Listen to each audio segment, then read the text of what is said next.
Welcome back to the Win with Dice podcast, a podcast featuring members of the Win with Dice team. I'm Calvin, and I'm joined here by Ramon. Hey guys, if this is your first time listening to the Win with Dice podcast, this is a podcast where we talk about tabletop RPGs. Calvin and I like to take a casual approach to the hobby, and we just like to share our experience, both as a player and behind the screen. Just so you know, if you are a player has never GM'd before, you can get some first-hand experience from our conversations here, and jump to the other side of the screen. And if you've never played tabletop RPGs, what are you doing? Please, the water is great. jump right in. Indeed. So this week we have another Pathfinder recap for you, sort of the season finale of the Quest of the Fateseer game that we've been talking about in some of the last few episodes. Very excited to get to that and the way it ended, and some homebrewability stuff that I've created that I think we can have an interesting conversation about.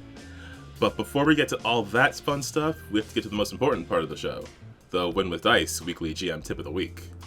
Yes, the Win with Dice weekly GM tip of the week, brought to you by Calvin. Thanks, Calvin. Yeah.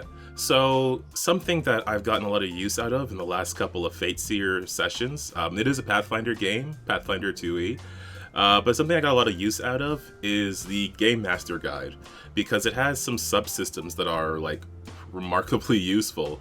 In particular, the infiltration system, which sort of gives you a rules structure and setup to run infiltrations, if that's something that you find that you need, and it is something that I found that I needed, because it gave me something to work off and improv of, as well as the chase system, which gave me a great reference to flip back to for like what are some good chase obstacles and what are some good DCs for those obstacles.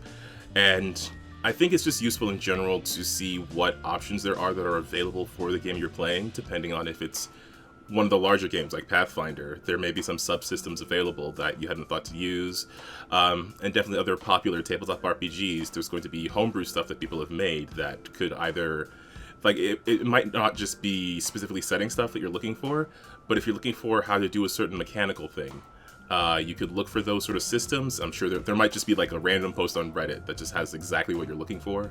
And even if it's for a different game, you can look for a way to sort of adapt it into your own game. Just keep an eye out for how other people make certain mechanics and subsystems for games, and then look into how you can adapt that into your ongoing campaigns.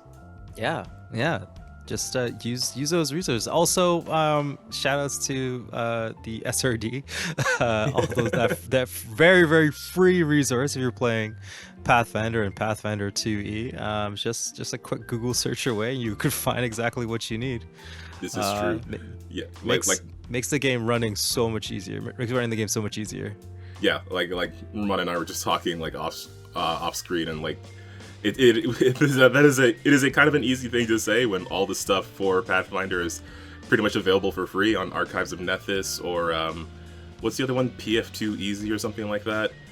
Like there's a bunch of resources out there that have all this information, so you don't necessarily have to buy books and stuff for it. But I also think like if you do some searching, you'll probably find someone who made like even a random table that you can adapt to your situation. Yeah, exactly. Yeah. And there you go, folks. There's your tip of the week. Thanks, Calvin. And let's get on with the show. Alrighty. So let us get into things. So previously, in the Quest of the Fateseer, it is essentially a big old escort quest where the players are tasked to bring this mysterious gnome girl by the name of Brima to what they assumed would be a friend. The players being Solo, a human bard, and Dolorfek, a dwarven fighter. And they were recruited essentially to bring Brima to this person named Fandrovo Jane, who is meant to be like a champion of Sarenrae, a future herald, which is essentially like someone who has a direct connection to this deity. However, once they did manage to get Brima to Fandrovo in fact kidnapped Brima, moving with such incredible speed that she seemed to be moving almost instantaneously. And suggested that there was a certain danger to Brima that the party was not aware of. In the previous session, they did manage to find out exactly what that was by finding a letter that Brima had been carrying with her since essentially the beginning of the adventure, that revealed that Brima was present, or was born rather, at the in the presence of essentially a ritual to bring a demon lord onto the material plane. And even though this entity was defeated, some of it was left in Brima, leaving a mark on her, which gave her the ability to learn magic pretty fast, which is why she's so good at magic for her age, as well as giving her strange abilities like the ability to touch somebody and see the moment of their death, which has come up more than a few times. So at this point, as we start this session, the players are still sort of processing the information that they just learned, but they are reminded by a sort of frenemy bandit by the name of Alina that they still have a job to do, because they have partnered with Alina in plans to essentially rob Fandrovo Jane's manor. Alina being all about the gold, and the party being all about rescuing Brima. I mean, yep. I think they would take some gold if they could. But the priority number one is Brima, and then, and then the other stuff. Yeah. So yeah, they're still kind of reeling from that revelation. They did remember that Fandrovo knew what inn they were staying at. So...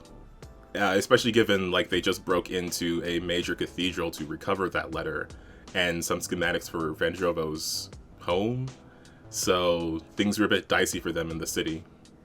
So at this point, they were started to make their plans essentially to get into Fandrovo's manor.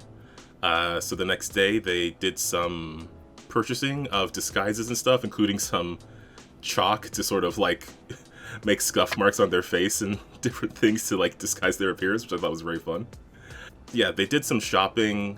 They did get spotted by the guards, leading to sort of a brief encounter where they had to do some evasion. And this is partially where I looked at some of the chase rules and just like took some of the stuff that was there, remixed it a bit, changed the difficulties just slightly for them to be more like appropriate. But it worked out pretty well. They did manage to escape the guards' notice. And while that was going on, I also had a new player in this session.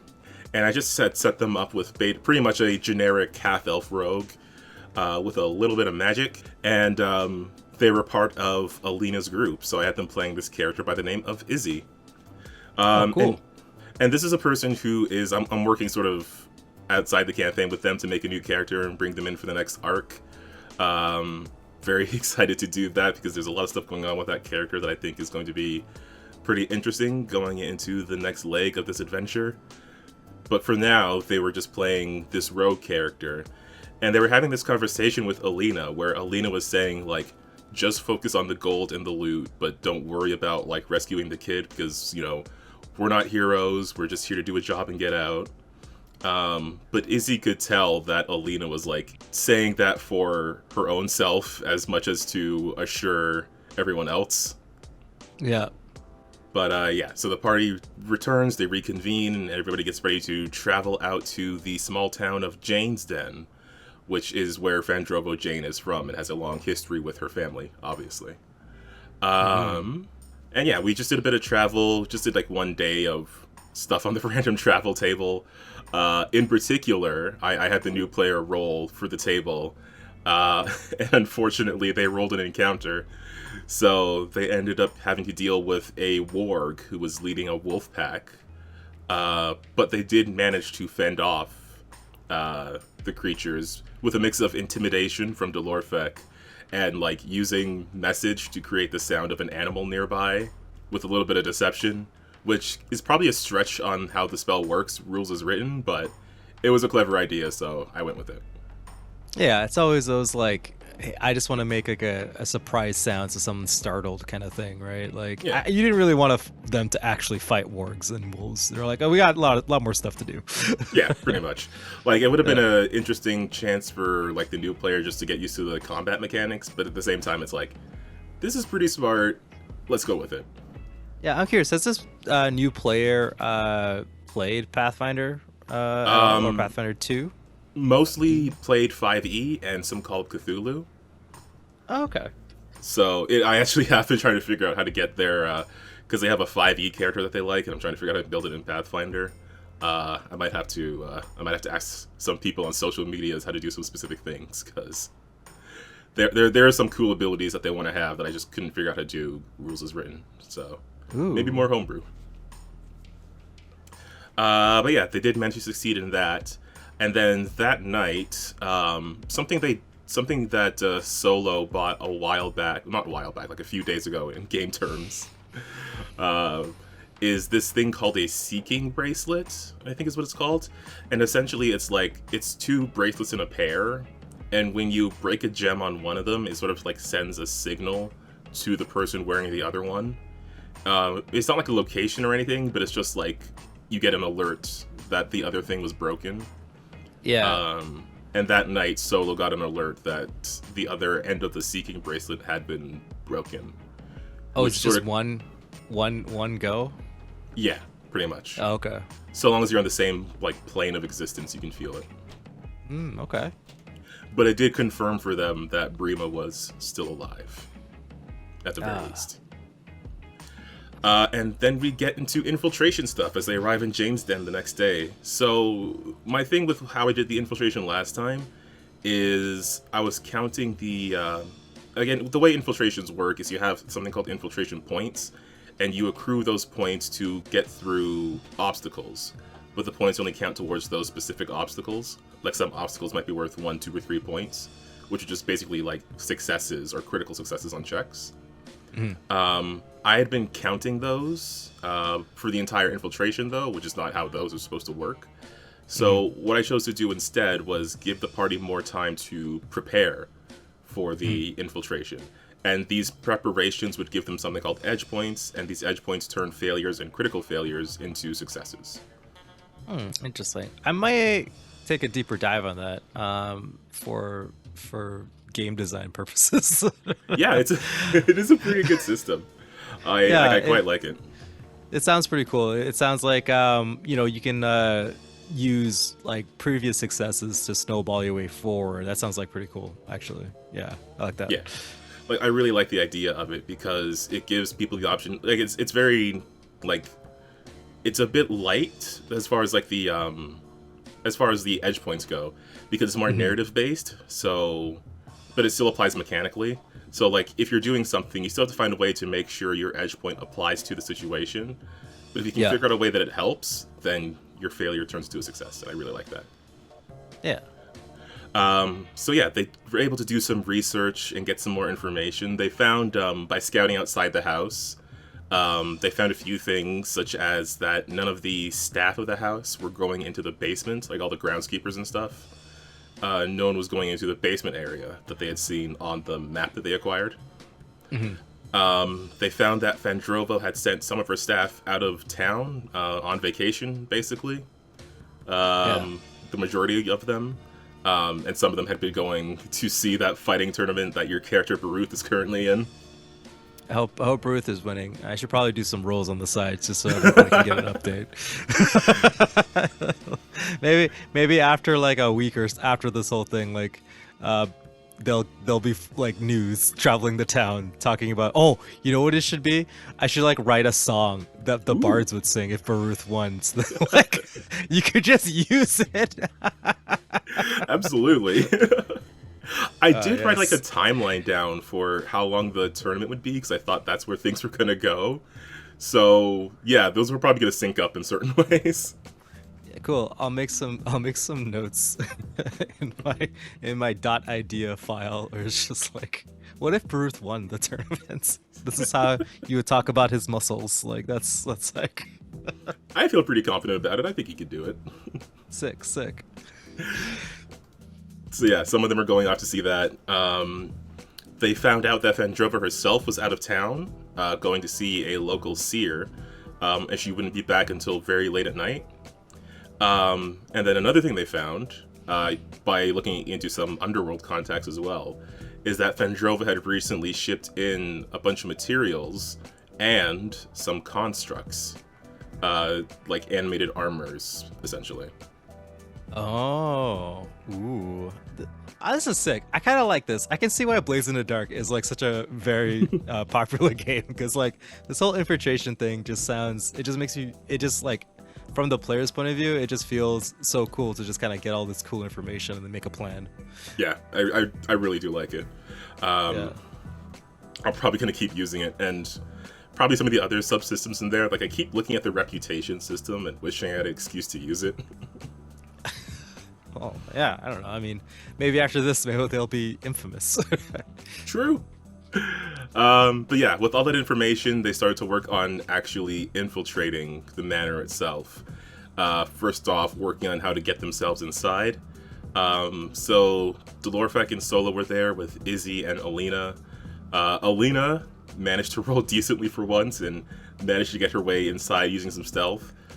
Izzy had a bit of trouble doing those rolls, but was able to get in as well.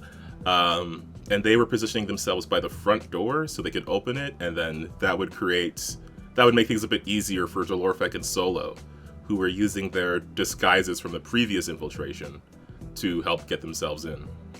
Yeah. And I had taken that as like a new thing that they applied to their prep because they found it during the previous infiltration, so it counted as prep for this one. Okay, cool. So it helped them in some checks later. So they were making their way through like the ground floor of the home. They did find a way to the basement, and they were able to spot that there was like a very thin, nearly invisible wire that sort of stretched across the doorway. Seemed like it was some sort of as close to a laser as one could get in this fantasy world. But they were you couldn't just have like a magical eye. It's just like no, a beam of light. It's too obvious. But they were able to make their way past this trap and move through it. But at this point, because one thing that you keep track of is the failures when you roll checks for your infiltration. And every certain number, a complication will happen, which is something that'll show up and just make stuff more difficult. So as they were moving down into the basement, the complication they were dealing with is that a construct just happened to be in their path. They did manage to take care of it pretty quickly, using some stealth and some hitting it hard with a hammer. Mm-hmm. And then because the combat only lasted one round, they only added one awareness point, which is what you use to keep track of how bad things are going. Oh, okay. So like if it's like per round, that's how much the alertness level would go up, I guess. Yeah, it's the system's pretty loose, so you could have it that like if someone does a very loud attack, that's a point. But the way I was counting it was that every round is a point. Oh, okay. Just 'cause I felt like because each round is like 6 seconds, so I feel like if anything loud happens in between there, it's going to be all contained in this one little package of alertness, as opposed to every loud thing being its own disturbance. Yeah, it would be like, like the sound of a crashing pots or something, right? It's not like every individual pot alerts somebody, like make them more alert. It's just like the big noise. Exactly. So yeah, that's how I wanted to do, as far as combat goes in an infiltration. And like again, infiltrations technically run on rounds, but you can make those rounds whatever amount of time you want. For me, I was counting every individual obstacle they had to get through. So like getting in, avoiding detection by the first like set of traps, evading other traps, and completing goals and certain stuff. Okay, cool. Yeah, that's how I was sort of counting rounds, quote unquote. Yeah, I mean, I wonder if, because like I like that a lot because like you can also set it up by like spatially too, right? Like if you like have little zones the players have to like get through. I'm sure there could be a bunch of obstacles in there if you wanted to go through it, but yeah, sounds cool. Yeah, absolutely. Like that's sort of what I did with the first one, but I felt like the first one was a bit too big, so this one was like far more scaled down. Mm-hmm. Like the first one, you had 2 different objectives. This one just had the one objective of rescuing Prima. Yeah. But yeah, they did manage to deal with that construct. And at that point, they had a few directions to go. Well, a couple of directions to go in. As they had come down to the basement, the stairs sort of widened out and looped around each other before reaching the bottom. And then there was another hallway off to the side that led to a set of double doors. And then stopping to analyze it, they did see that the doors were... Actually, this was very fun because Solo has like a unseen servant spell.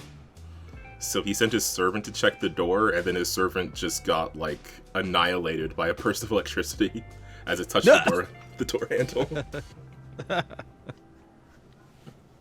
So I was like, yeah, that's probably trapped. But they did manage to trick a couple of animated armors on the other side of the door to like step into the trap. So they did manage to get some damage on those. And then once the trap was disabled, they ambushed the constructs. And with their efforts, because I didn't count the surprise round of the ambush as part of accruing awareness. Right. So they were able to keep that combat pretty quick and pretty tight, which, you know, I was pretty happy with, because I was like going into it prepared, seeing the trap, using it against the enemies, and then strategizing to effectively take down their opponents. Yeah, I'm sure those guys were like, "This is the sickest thing I've ever done." You're like, as the GM, you're like, "Nice, nice, very cool." But yeah, they were able to find a room that had all sorts of, like, it looked like a storage room for magical items and certain other treasures. So they were definitely finding like a bunch of different items and things, and I just had them roll perception checks to see what they could find. But with those checks, they also heard some other things, which is, one, they heard some combat going on upstairs, and two, they heard like a soft banging or thudding from behind one of the walls.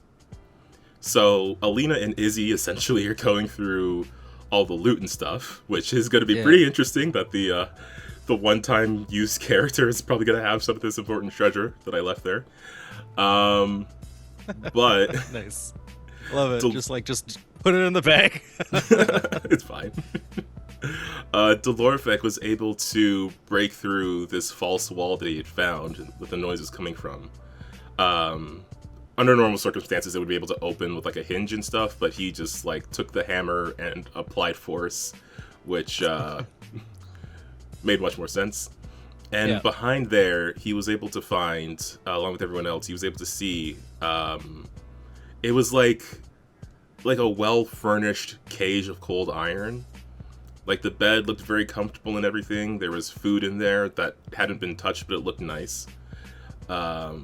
And then they saw Brima in there, who was not looking very well. She has like these bracelets of cold iron on, and then where it was directly touching her skin, they could see like it looked even more, like it looked very pale. Yeah. But as she looked up at them, well, watching that part comes a bit later. So they were able to see that she wasn't looking very well. But they made some effort to get the door open. They could see it had a similar electric trap as the one they had seen before, but it wouldn't electrify the bars. It seemed more like it was made for keeping people out than specifically keeping someone in. Yeah. But Izzy, very impressively, was able to unlock the door. And the moment the door opened, they could get like a better look at Brima. As she looked up at them, they could see like these little pinpricks of red light in her eyes. But that only lasted for a moment as she sort of like blinked and her eyes started tearing up, and then she ran over and tried to hug Delorfek and Solo as best she could with her little gnome arms. Aww. It was... I enjoy how cute Brima is, even though I'm also the one who's running Brima. I don't know. It's a weird feeling. I think like the whole like the whole crew is like, you know, the fun part. I like how like they're just kind of like, these are my dads.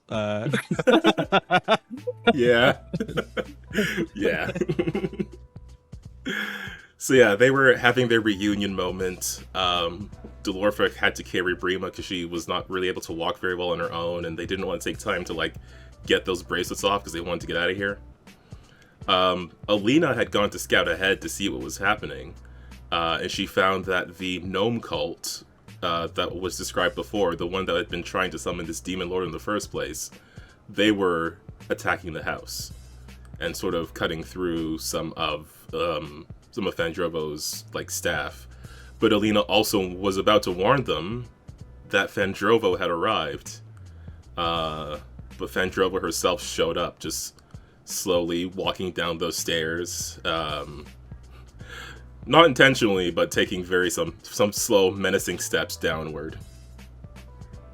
Sort of commenting that she believed all of this was a test. That she saw, like, there was a cult attacking her home. There were thieves in her basement, a demon girl that she had to keep contained. And she had to deal with all of this without her best friend Harkham, who had been killed way back in the first session.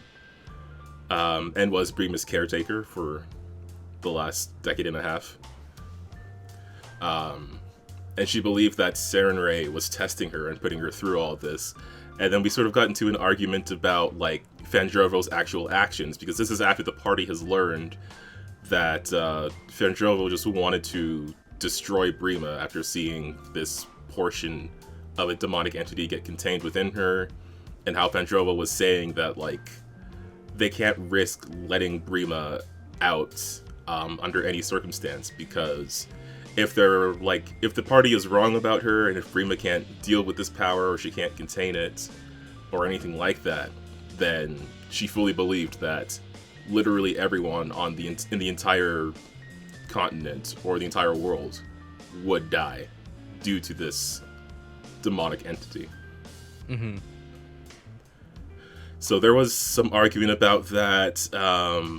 Delorfek actually argued that they could just wipe out the cult itself, and sort of he even like killed one of the cultists just to prove his point. He was like, yeah, this guy, Bob.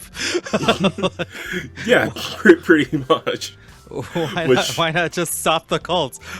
What do you mean, Fandrovo?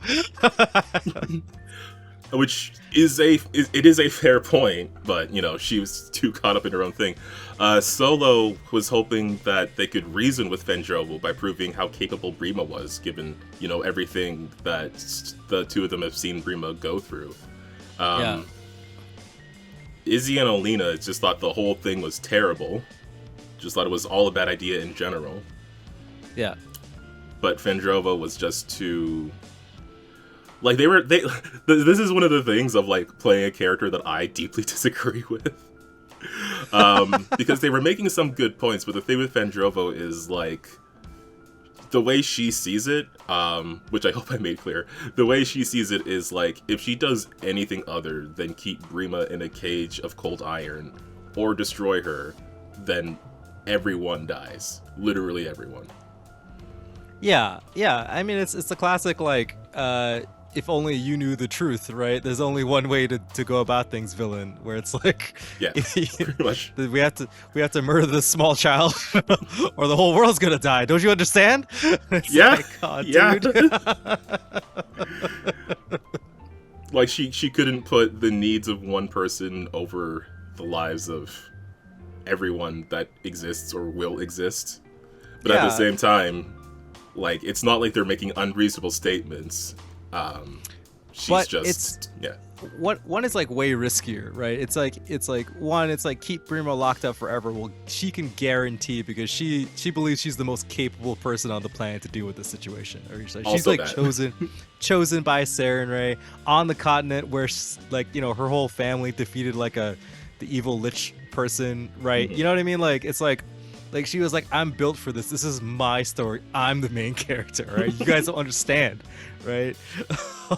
Like, yeah, you get it. Yeah, no, I get bad guys. I love bad guys. They're like my favorite people. I love it when bad guys are like, no, dude, I'm right. You're wrong. Shut up. Like, yeah, that's pretty much what the argument was.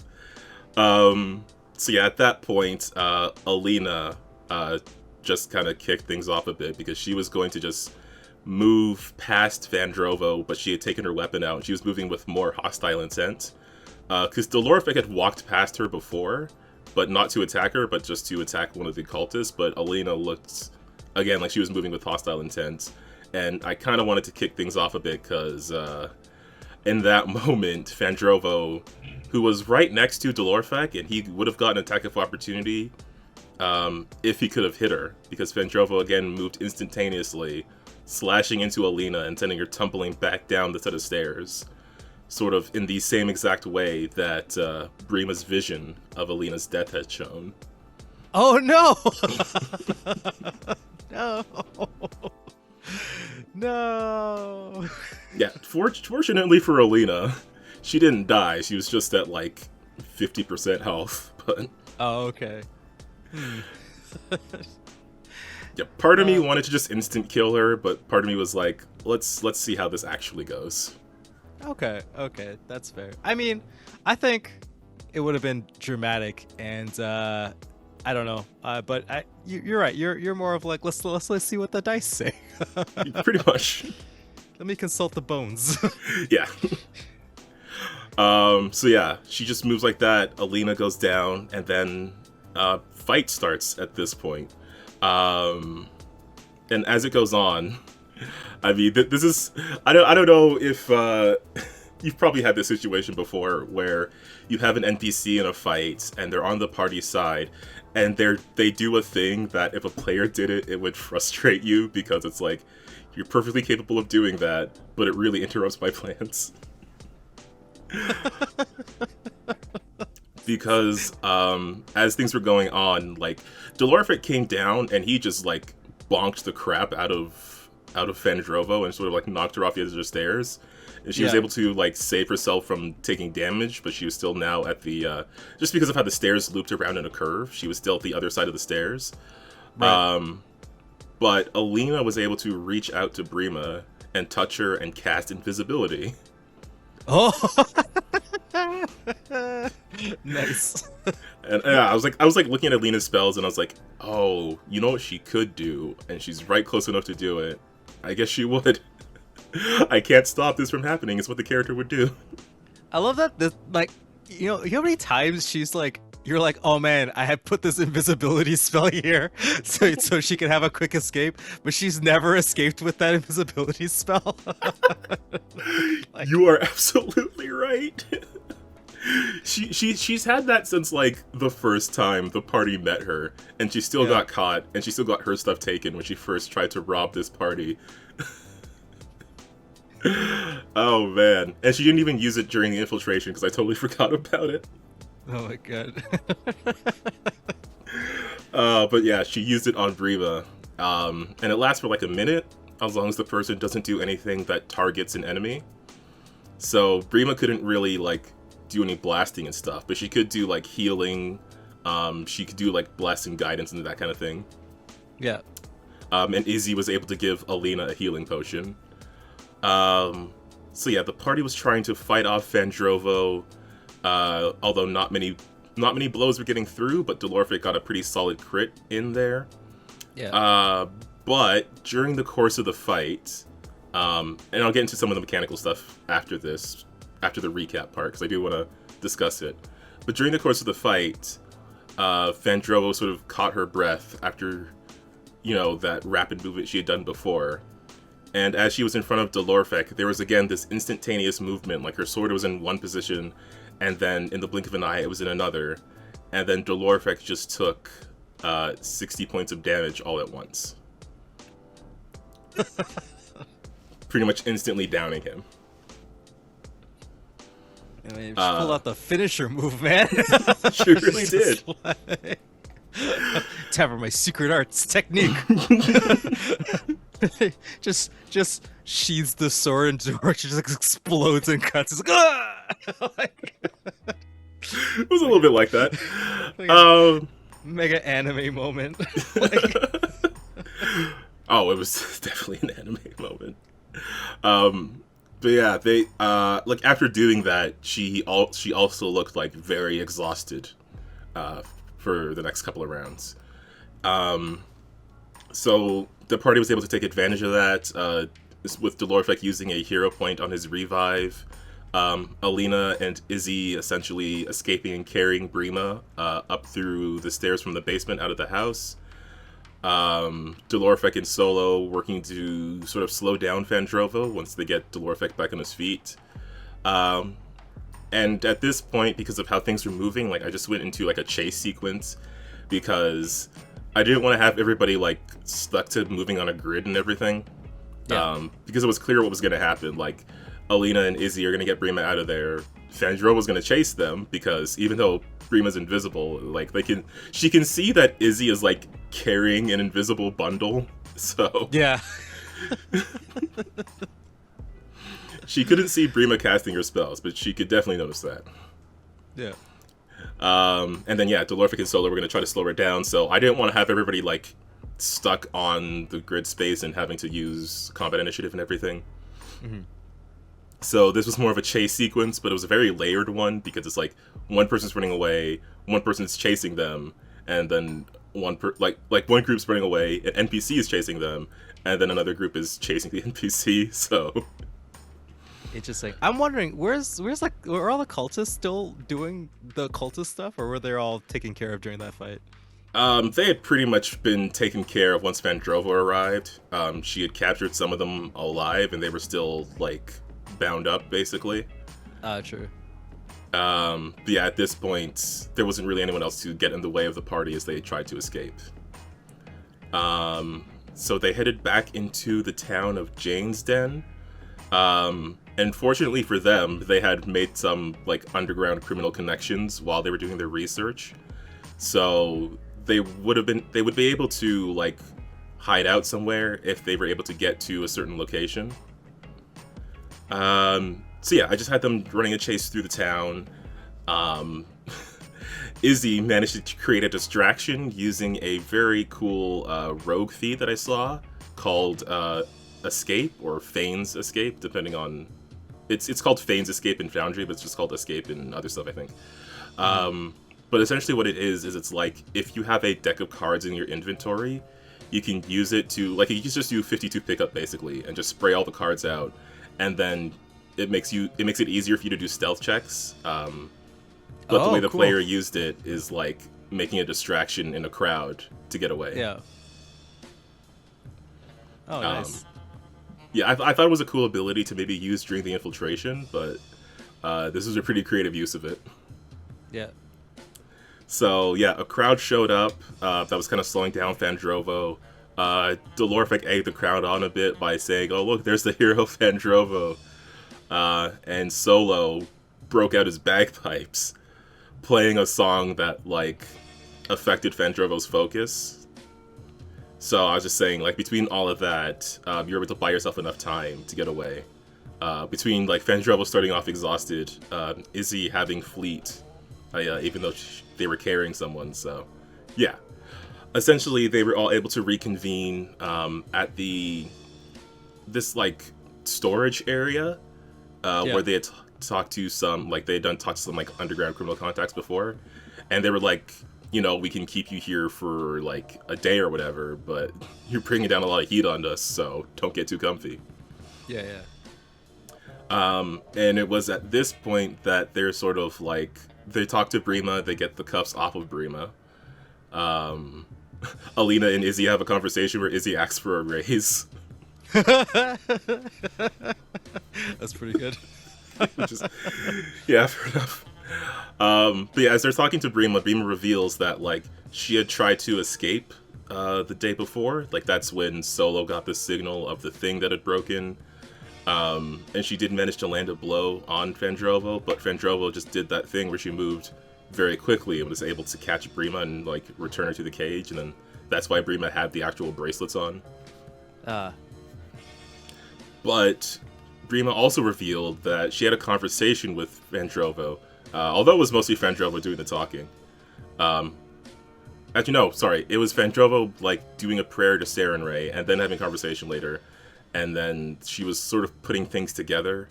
And what Brima had brought up was that even though she didn't fully understand it, she brought up the concept that like different planes of existence have different stretches of time. So like a minute on the material plane could be an hour somewhere else, or like a second somewhere else. Oh.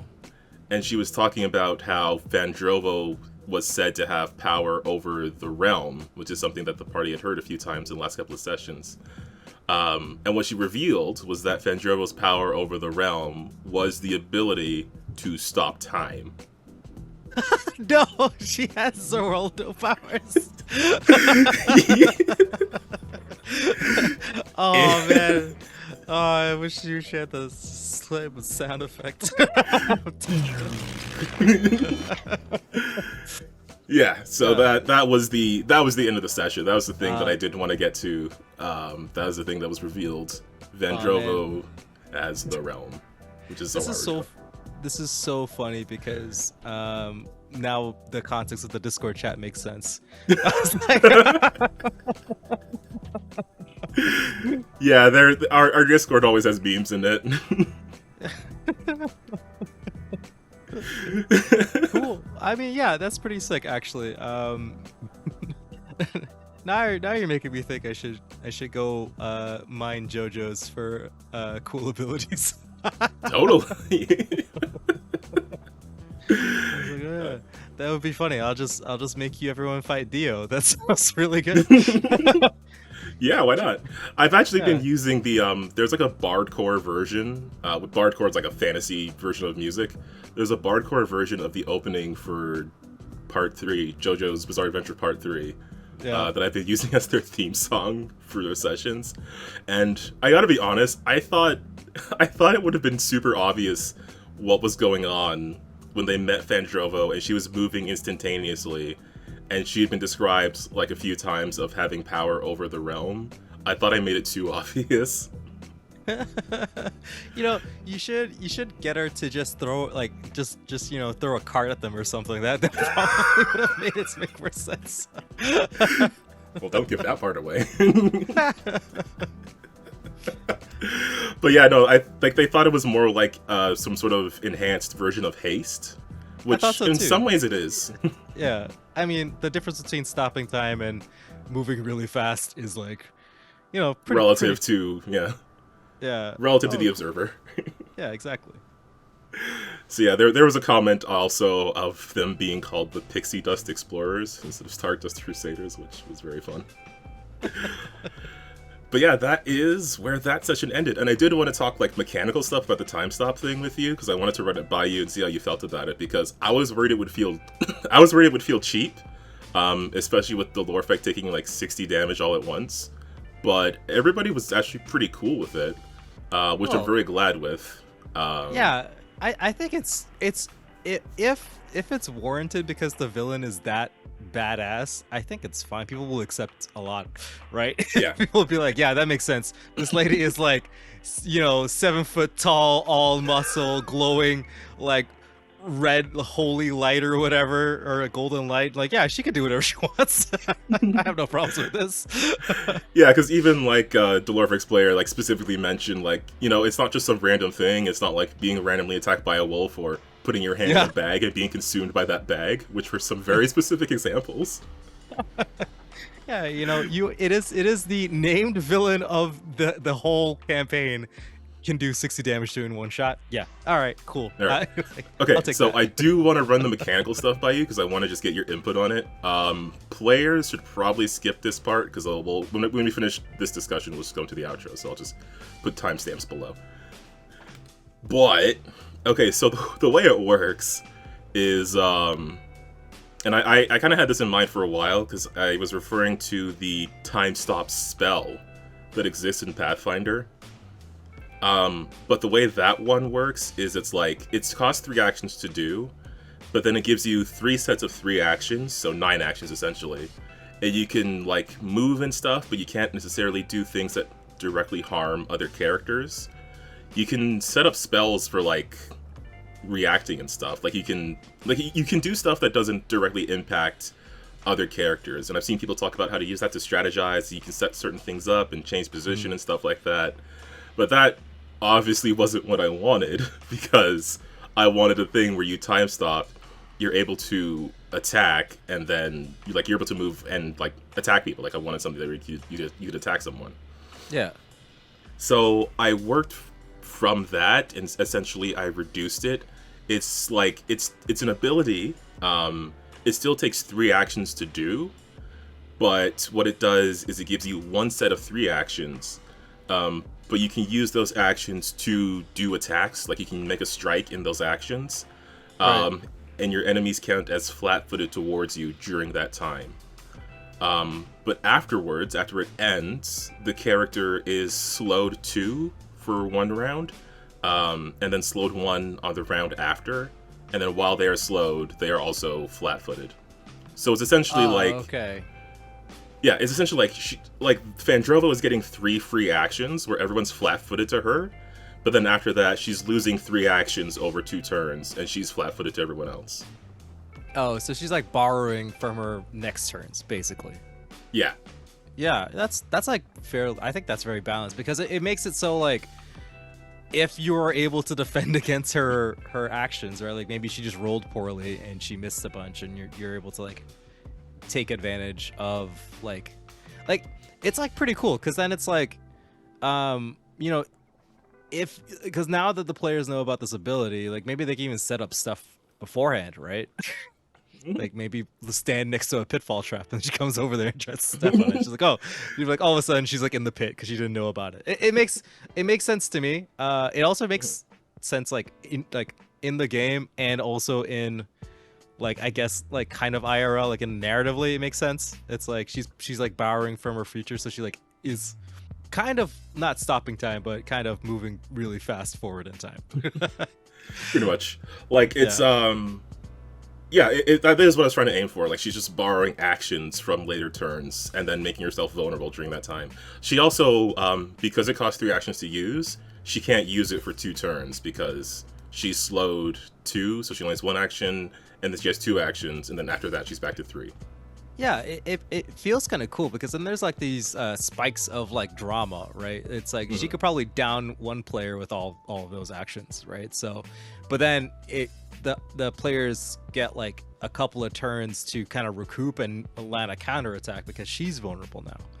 Yeah, exactly. Like, she can't really press on an attack. Like, even though she was able to down Dolorfek in 1 move essentially, or 1 turn, she only had 1 action the turn after. Yeah. And yeah, she couldn't really do a whole lot with that. Yeah, especially it's dealing cool. with like multiple people. I think it's super cool because it makes it so it's more dynamic, but it still gives the players a chance to rebuttal. I think it's like super cool, and Yeah. I feel like more bosses should just have this ability in general, like just be able to do more actions on some turns and just pay for it in the future because like they're not gonna last that long, right? Like Yeah, especially single bosses. That's why I kind of like the what's it called, legendary action, I think it is in D&D, because it gives the bosses extra actions, and like if you're facing a single enemy, obviously the players are gonna have the advantage in like action economy. Like they're gonna have more actions, they can do more things.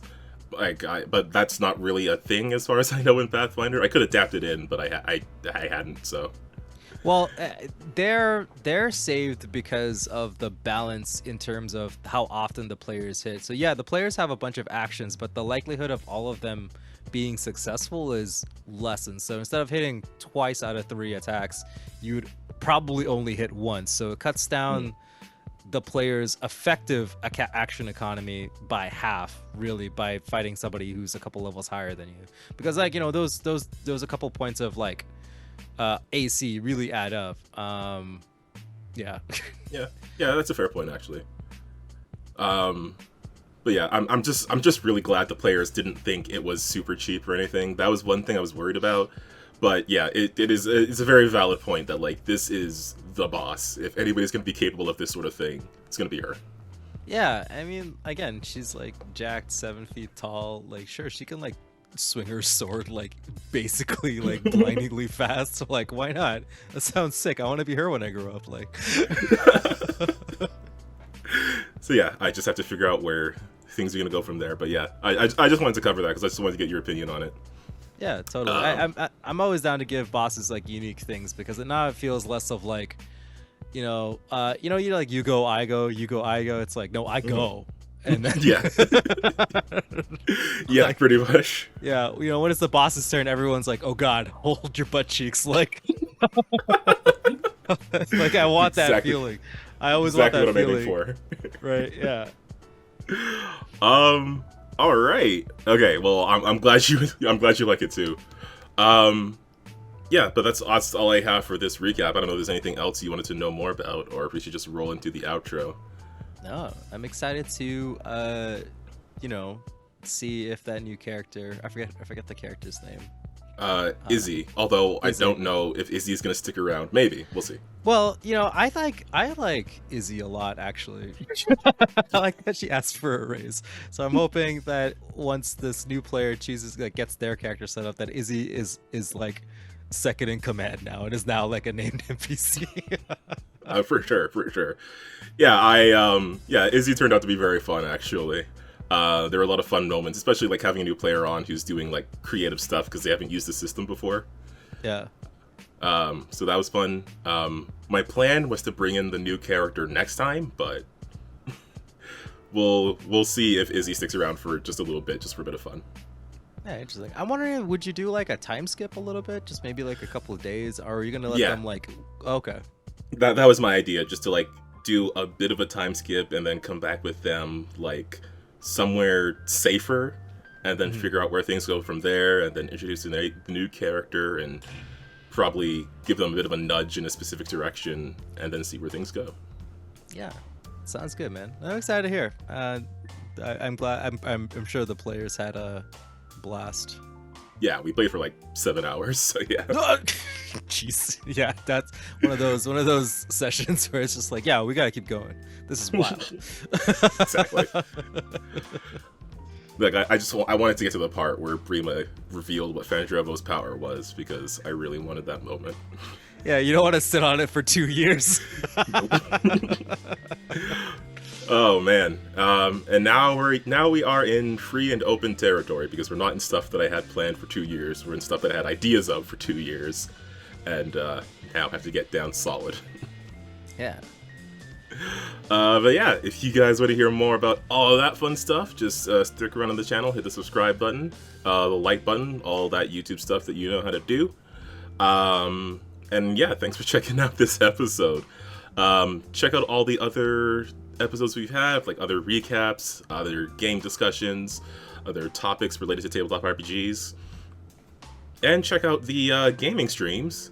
Recently started playing Dead Space 2, so if you want to come see me be terrified, please check that out.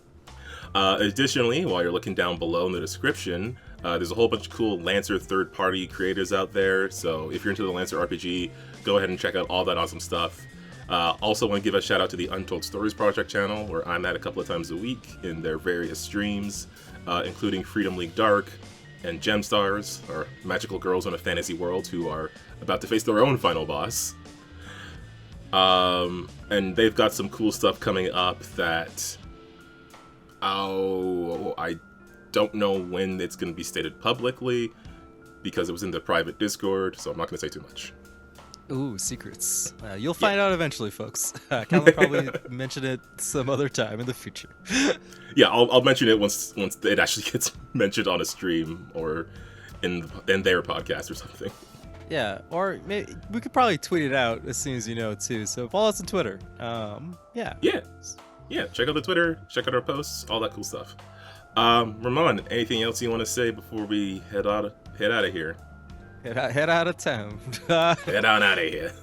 We're good. Thanks for watching. Thanks for listening, folks. Yeah. All right. Well, for all of our time-stopping GMs and players out there, just remember to keep on winning with dice, and we'll see you next time. Bye, guys.